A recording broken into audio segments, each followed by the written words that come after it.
Canberra Metalheads. The Archives. Me and You Season 2. Alright, let's kick it.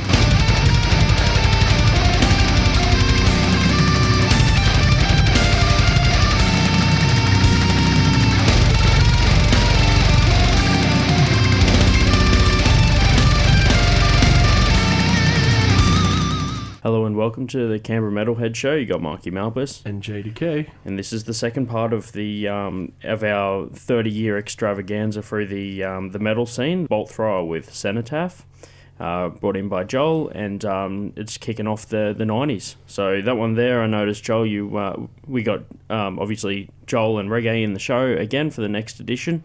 You brought that one in. That's the Bolt Thrower album. I also noticed that it's covered in signatures on the front there. It's pretty cool to have a signed copy, man. Yeah, they're one of my favourite bands. We were lucky enough to tour with them in '93, I think. We did 7 shows with them, and yeah, really excellent band, really excellent people. So yeah, we're really lucky to be sort of part of that.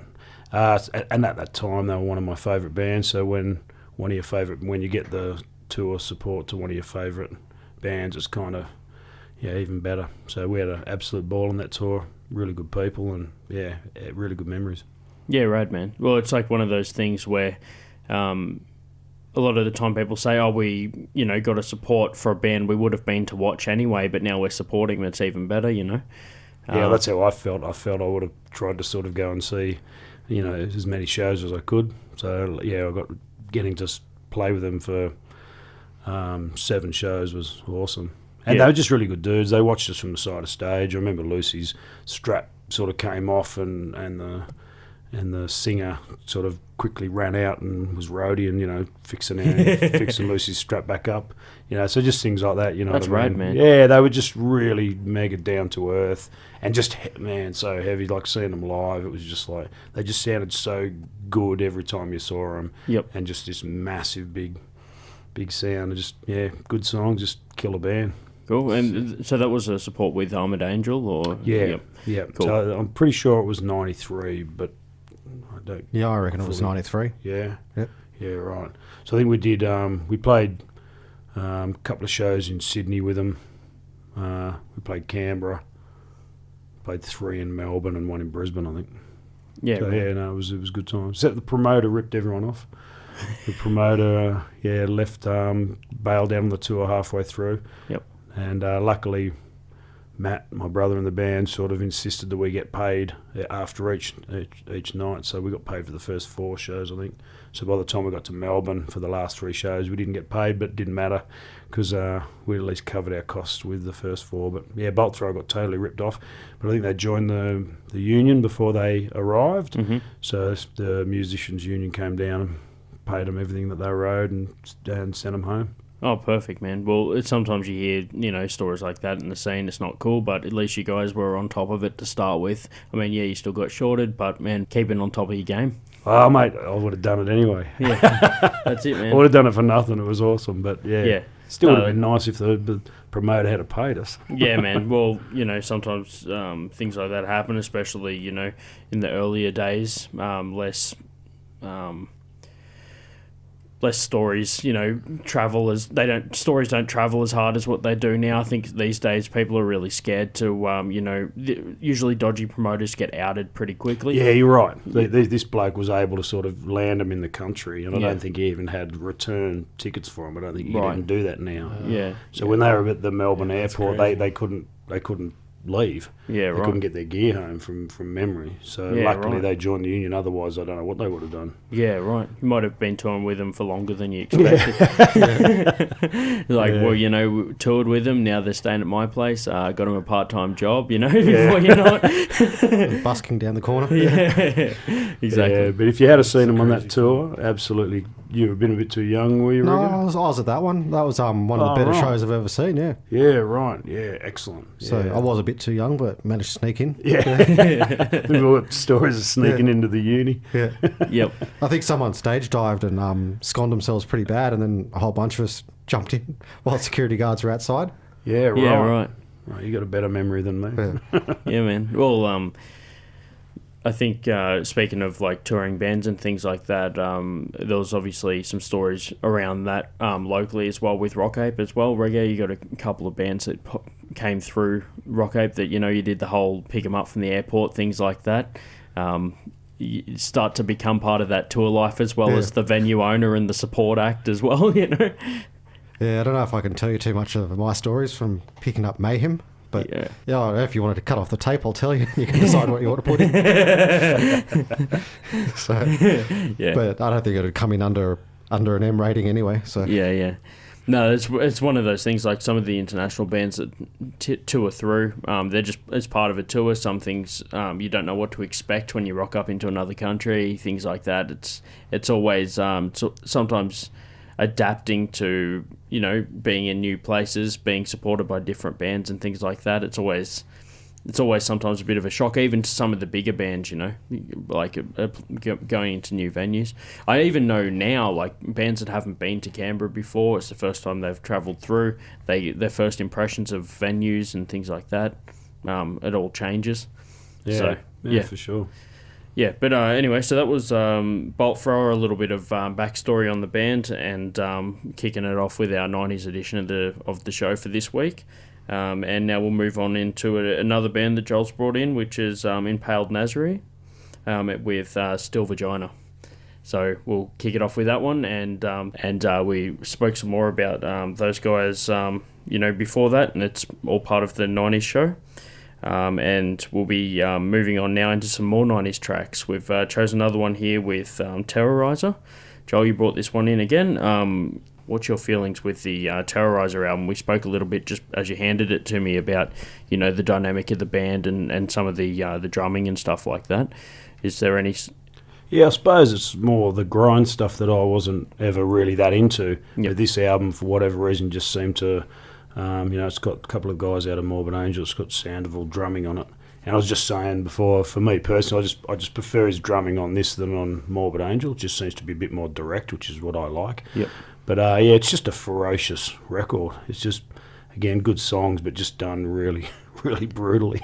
Yeah, that's what I like to hear, man. And it's all part of what we're doing with the show, and, you know, showing some of the earlier stuff. I think 90s was a good time where death metal started branching off into different types of death metal. We had like the beginning of, like you mentioned before, the more grindy sort of like intense styles, as well as some of the, you know, not so much of the clear vocals, starting to go more into the heavier stuff as well with other bands. Yeah, I suppose this is one of those albums again that just seemed to be really sort of pivotal, sort of that created a whole, I don't know, it was just one of those really influential records for that style. Mm-hmm. So stuff just sort of moved on from there. So I tried to sort of, I don't know, I just brought in a whole heap of stuff that I thought, you know, had a big impact on not just me, but I just think anyone that was around this era tended to sort of, you know, find records like this, you know, pretty pivotal, I suppose. Yeah, that's good, man. Terrorizer with Dead Shall Rise. That was the end of the 3 tracks that Joel brought in. That was to for the 90s tracks for this show. And now we'll be kicking it off with 3 more from the 90s, with some of these chosen, or all of these chosen by Reggae. So it all ties in with the show quite well. We'll be kicking it off with a Psychrice track. We've played Psychrice on the show before. Luckily, got a few copies of one of their albums sent up from Lucy from Armored Angel. Sent those through Heli Quinn Records. And we, lucky to have a couple of the older ones in. But we'll be kicking it off with Severance. So that was a track chosen by Reggae. What do you have to say about that track, man? Yeah, these guys have been kicking around Canberra for a fair while. I'd seen them from about 92. I'm not sure exactly when they started, but they were definitely still going until about 2002. Yep. So they'd be one of the longer running bands that were kicking around Canberra. They were playing pretty technical death metal before anybody else was doing it in Canberra. And they had a lot of flair. Like, Yuri was an amazing guitar player. The drummer they had, Jamie, at the time, had some pretty good little jazzy chops to his drumming, and it was still probably the most extreme drumming we'd seen in Canberra. Mm-hmm. So these guys, in their own way, with technicality levels, the speed levels they were playing with, they, for Canberra, I reckon, set the bar pretty high. I don't think there'd been anything like Psychrist before that in Canberra, at least at any rate. Yeah. So it definitely opened up a few eyes and ears for people around. It brought extreme death metal to Canberra. Yeah. Cool. It's like we were saying before, it's one of those things where it's like it exists elsewhere in the world, and then it comes to Canberra or it comes to Australia, and we have our edition of it. It might not be exactly like you'd get overseas, which is not what you want. You want something with our flavour to it. So it's cool to see that we're developing. We had our own thing going as well, which was playing, at this level. Yeah, I have to say, Psychrist did match it with anyone overseas at the time as well. Yep. Like if you compare any other tech death band at the time, they were right up there with them. So Yep. More power to them. Definitely agree. Kind of underrated, really. I think they deserve to get a lot more credit for what they're actually doing. Yeah. Yeah, and Yuri is an incredible guitar player. Yeah, exactly. And we still, recently you can still see him play with bands like Tortured, but it's good to know where he came from and the music that he used to produce as well. Yeah, well, they had Kill for Satan as well, and they're really good as well. So he's always done a lot of really, really good stuff. Yeah, cool. Well, now we're branching out to have more individual members on the show as opposed to entire bands. I mean, guys like Yuri is definitely a good prospect for that kind of type of show. So who knows, may even be able to hear from him again in the studio one time down the track. So stick around now, listen to a three-track bracket, kicking it off with Psychrist. Sadistic Execution with Suspiral. Armored Angel with Hymns of Hate. Good to get a heavy bracket out there. Now we're moving through the 90s. We're getting some more. Things are getting heavier and heavier. Obviously, we had Psychrist on there, and then Sadistic Execution to close it up. Getting some heavy songs. Armored Angel still strong to the metal roots that we've had previously in the show already. And Reggae mentioned that you guys cover that song as well. Yeah, last couple of gigs we've been doing, we've played it. Mm-hmm. I tried to con Joel here into singing it with us at the Venom gig, but we didn't get it going. I did at the rehearsal with you, and I just couldn't do it. I think a lot of people would love to have seen it, but that's all right, But yeah, I'll embarrass Joel a bit here. Armored Angel, everyone probably listening to this would at least remember the name, even if you weren't old enough to have seen the band in full flight. But they did influence a whole subgenre of the Australian metal scene. For me, I'm going to say it was the first real band I ever really saw. Like, I'd seen a couple of my friends play in their garages or down the Youthy or whatever, but when I saw Armored Angel open up for Morbid Angel, which is where it gets confusing to talk about, this was the first time I'd seen real musos play a real gig in front of big crowds. Yep. And it just sort of showed me that local guys can do it too. Like, because I knew Lucy from the record store and that sort of thing, and I just didn't realise he was in the band, even though I had Armored Angel cassettes and stuff that I was listening to. It didn't sort of twig that was the guy that was doing it. Mm-hmm. And then when I saw him on stage, I was like, wow, man, if he can do it, there's hope for other kids. Like, I just already started learning to play a bit, messing around with Metallica songs, whatever kids did at the time. Mm-hmm. But this was the sort of thing that gave me a kick in the butt between seeing Armored Angel and then Morbid Angel right after it. Yep. Seeing what a professional band looked like, sounded like, and the power they had over the crowd, it was just unbelievable. Yeah. So, and Matt, to his credit, was a really good all-round guitar player. Like, he kept a very solid rhythm. His leads weren't very flashy, but they were solid. The songs didn't fall apart, which is really hard. I find it's also a hard thing to do as a three-piece band. So it's something that, I took a bit away from what Matt was doing in how to keep a song together as a three-piece, which even to this day, people say that we do it quite well, but, I saw Matt do it before us. Yep. Basically. Yeah, it bridges that gap. Like, someone that's selling you music and all that stuff, and then you're like, man, this thing is like, it's possible. I can see that there's someone there that I know that's in the Canberra scene, bridging that gap between you guys and, Morbid Angel. Well, I had the exact same thing for me because Armored Angel existed before I was in them. So when that first demo came out in '85, I was really heavily into it because, again, like, I was 15 years old and there was a band that was coming out of Canberra. I couldn't believe that a band playing the music I wanted to play was, out of Canberra. So I got to know Lucy and, my previous band that I was in with Marcus, who's in Witchskull with me. Marcus and I had a band called Under Oath going back in the mid '80s, Yep. and we supported Armored Angel a couple of times. So it was kind of, for me, it had that same kind of effect on me. It's more at that age when you're pretty impressionable and you can see something happening in your own hometown. It changes everything for you, because you actually see, oh right, well, if they can do it, I can do it. And I think that's what happened. Maybe we were just one of the first bands in Canberra, and so a scene, kind of a DIY scene, grew out of that. So yeah, I can totally understand what you're saying, Reggae, because I felt the same with the previous lineup. Yeah, cool. Oh, it looks like the band has, has a spot in the scene, like for your memories with both of you guys. So that's good to get it out and play that music on the show. Well, that's Canberra. It was like a very unusual place because there's no pubs here, really. You know what I mean? In the way, every other city had like a scene where bands were playing pubs and we didn't have it. Yeah. So we had youth, and to be honest, the youth cafe that was built here had a bit to do with, the original youth cafe that I played at with Under Oath was in the old Melbourne building, which was a disused post office. So we were actually playing in that, and people were sort of setting up gigs there, sort of illegally. It was like a squat. So there was things like, because of that sort of scene that was happening, the funding actually came through to build the youth cafe that was probably on the spot where we're sitting now, within the old original Griffin Centre. So what happened from that is the whole of the Canberra scene was built purely off from a DIY sense. We used to play the youth cafe. We'd build our own drum risers, and we'd have to hire the venue. We'd have to clean up afterwards. So we had a very different sort of outlook in Canberra. And every band that we played with, and all the bands that came after us, had that exact same sort of work or that same ethos.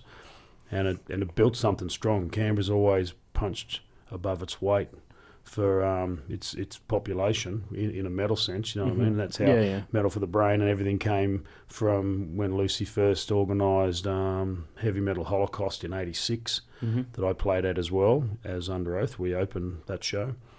And so, from that gave me the insight to set up Metal for the Brain, because that's how, as far as we knew, that's how you do a gig. You don't go to a pub or go to a promoter. You just do everything yourself. And Canberra has always kind of had that. I think that's what sort of built. Plus, Matt and Lucy worked at Impact. They were ordering all of the metal section in Impact was second to none. So if you grew up in Canberra at that time, you had people sort of in the scene directing you to what the best stuff was. So out of that, Canberra just sort of became, and that had a lot to do with Lucy for sure. Cool. Oh, that's right, man. Well, he's influenced the show here, and he sends for his stuff, music for the show as well. So that helps out, and also produced the Canberra Metalheads patches. So so many ties in the scene, and still helping out where it can, which is good. One thing I will say about Armored Angel as well, they also appeal to people outside the metal scene. Like you'd get the punk and hardcore crews turning up to the gig.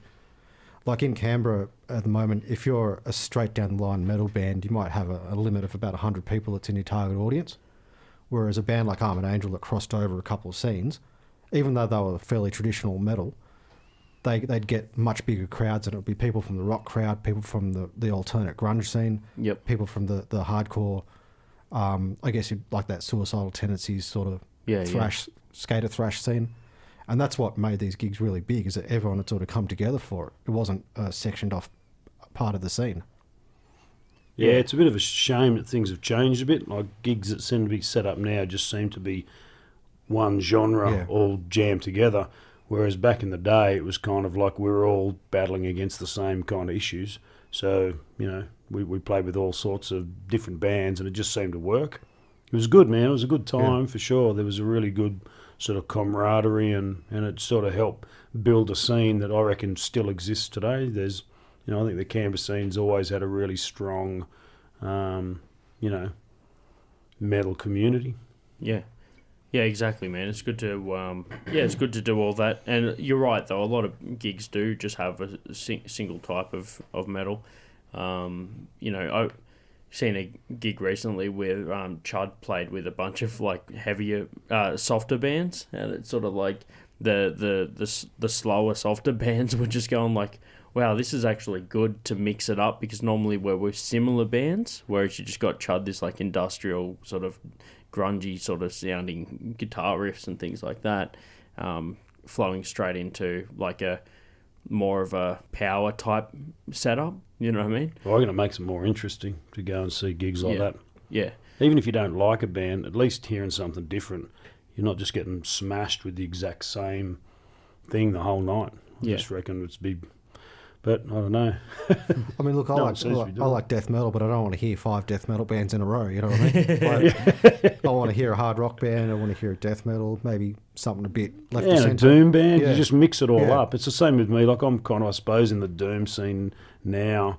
But I'm the same. I don't want to hear 5 doom bands in it. And that's like a lot of the gigs that you do. It's just like, man, why can't you have mix the whole thing up? Just makes it far more interesting for everyone, I reckon. Well, things like we said before, Witchskull fits with a few different bands as well. Like you guys can be on like a rock show, metal show, or a doom show. I think I've seen. Yeah, I reckon you're right, because I think we kind of come from all of those backgrounds. All of our influences sort of have that elements of that stuff. Yeah, and we like doing it too. You know. Yeah, we played with a very sort of broad, section of bands. And mate, I wouldn't mind. I go and play with the black metal bands. It wouldn't worry me. The crowd might not dig what we're doing, but as far as I'm concerned, I'm happy to play shows like that and have a crack and see what happens. At the end of the day, man, like we all like heavy stuff. If it's not totally your cup of tea, you still might get something out of it, or at least break up the monotony of just the same sort of thing, just getting forced down your throat. Exactly right. And as well as it's all talent based as well. Like, you see the talent in a band, you're like, well, I still, I might not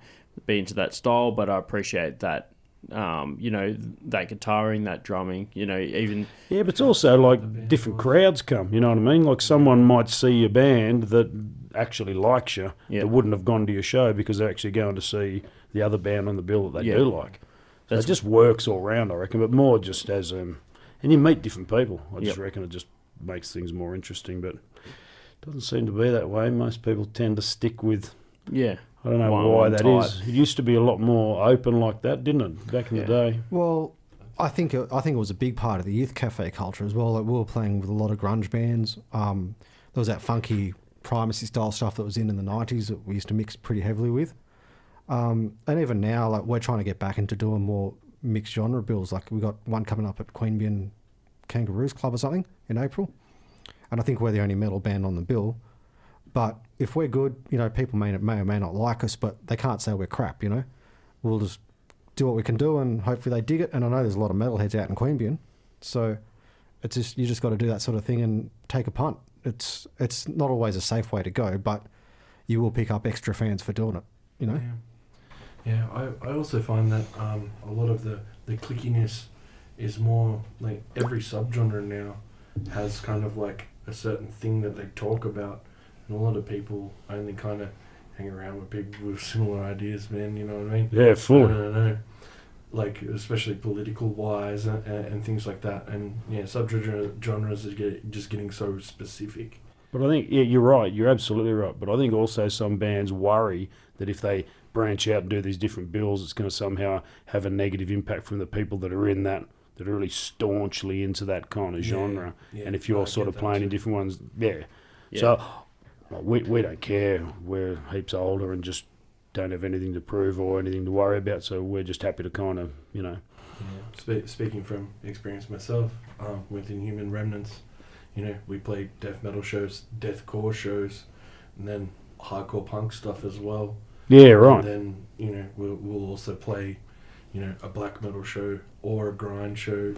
It's really good being able to do that myself. But it makes it more interesting. Yeah. Well, we do the same. Like we play with Mental Cavity and I Exist. We're good friends with those guys, so we've played plenty of gigs with them, and our crowds are definitely different. Yeah. But there's so many people. Canberra's a small place, You kind of tend to one degree of separation. Exactly. Doesn't take long sort of chatting to someone from Canberra and working out you're either related to them or you went to school with them. One band of separation? Like you were in a band with someone that was in another band? Oh, yeah. You know what I mean? Mate, you do start doing that whole thing. It's Yeah. just, the Canberra family tree of bands. Yeah.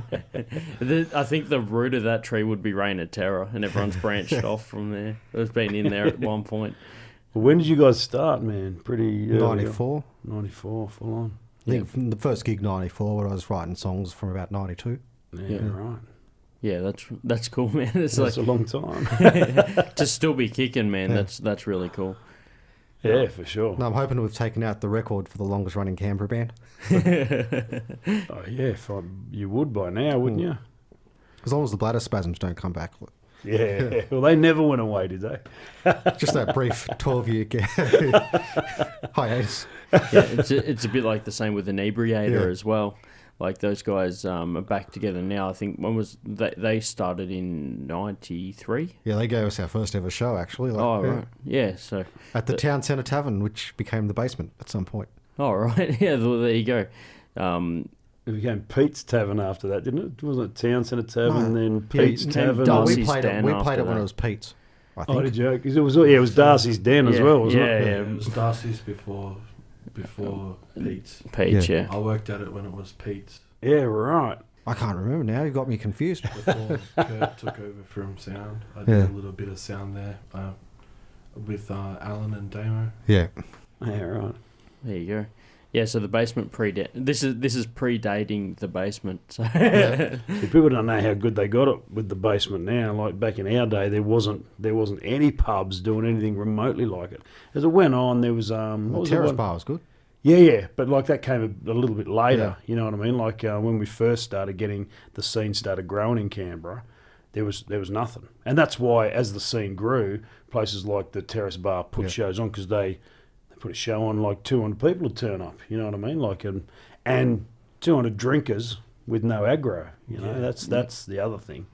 You know, the whole metal sort of community's just always been one that's just been heavily into Self-supportive Yeah. and self... Yeah. And self-policing. What do you Yeah. policing. self-policing, but also for a pub, it was just the best. Like when I was in Armidale, we used to play places like the Collector Tavern in Parramatta, and you know what I mean. You get 200 people coming in, and like the publican used to love us. He'd go, "Oh, you guys can come back every week," because he said 200 people come in, they drink like there's no tomorrow, and no aggro. Yeah. So yeah, that's a good thing. Yeah, it's good to see that the scene keeps itself alive that way, and self-polices as well. But that closes up our 90s bracket, and playing through some of those bands there that kicked on later on into the 2000s. But for now, that was all the bands and not just the bands, but the albums that were released in the 90s, and we'll close it up with that. Thank you for listening to the show, and thank you for listening to some 90s metal from Canberra and around the world. And tune in next week for our final edition of the 3-part saga, which is the 2000s. Bam!